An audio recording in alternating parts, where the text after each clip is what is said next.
Hello, it's Tammy Pally, aka the Crafty Princess and Doll Collector, and I have with me Ella today. She is a Blythe doll, previously known as Monique Magnifique. And we're going to talk a little bit about budgeting and doll collecting. And one of the things that I really like about doll collecting is that there is a doll for every budget out there. However, even if you have champagne taste like I do and like the more expensive dolls, there are ways to, acquire them if you are, careful, frugal, and patient.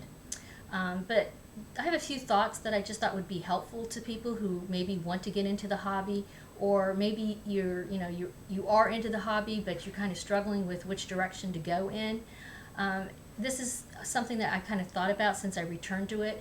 When I was a child, I used to collect dolls, and very often I would pick up a doll, while we were traveling. For example, I had a number of dolls that I purchased when we would go out west, and they were really cheap. They were so cheap that they don't exist today because they kind of just disintegrate. However, I also had some very special dolls that my parents bought for me, my Madame Alexandra dolls, which are ceramic dolls, and I will show them in a specific video sometime. I do have them a little bit shown in a video where I show my curio after I first received it, and they're in that video. But those dolls I received as gifts, and so I would get one maybe one a year or maybe twice a year, but usually would be birthday and Christmas. And they weren't dolls that I could, as a 8 or 10-year-old child, really afford. So they were things that were very special, and I had an understanding that yes, these are expensive dolls that you don't play with. You look at them and then you put them back in the glass cabinet. Interesting enough, those dolls really are not super high-end considered these days, but back then they were. And so I had to be careful. It also reminds me of just growing up. When I did have something that I wanted to purchase, I had to budget for it. I saved my money. I usually had, for example, in high school, I think I was making maybe $5 a week as an allowance from my parents, and that was in payment for doing chores around the house, like the dishes, helping with the laundry, taking out the garbage, pretty much whatever they told me to do. Okay, so I would do that.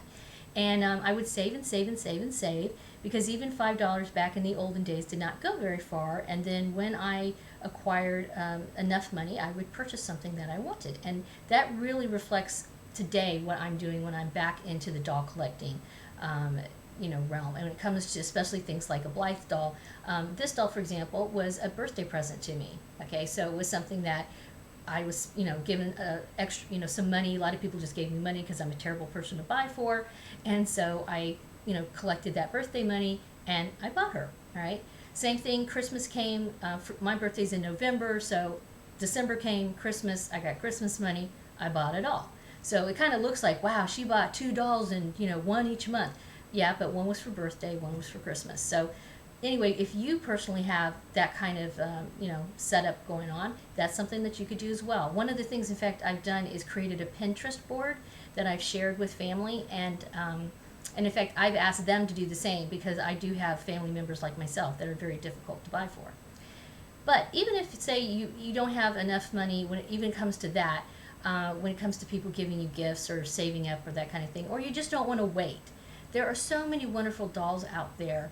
Other than the Blythe dolls. I mean, I adore the Blythe dolls. They're super fun. You can see I have a number of videos on my channel about the dolls. But there's also a lot of dolls that are very reasonably priced and are really nice. And I'm going to show you one. Let me put this gal away here. All right, so I have here Raven. She is a doll from Ever After High. I got this. She did not come with the stand. I got the stand from another Ever After High doll that I actually traded some Blythe clothing for. But otherwise, she came with this little headband, this dress, these adorable shoes. These shoes are magnificent. And she also had a little, what do you call it, a little basket that I don't have. I'm not showing here. But she's a, I mean, to me, I think she's a beautiful doll. She really caught my eye when I was just, cruising the toy aisle. And she was less than $10. I want to say she was like $9.97 or something like that, or $9.79. But this is an example of what I'm talking about. There is really a doll at every price point for people to consider. And this was brand new in the box. You could kept her in the box. I decided to take her out because I wanted to have fun with her. Okay. But, she's hanging out in my curio with my Blythe dolls.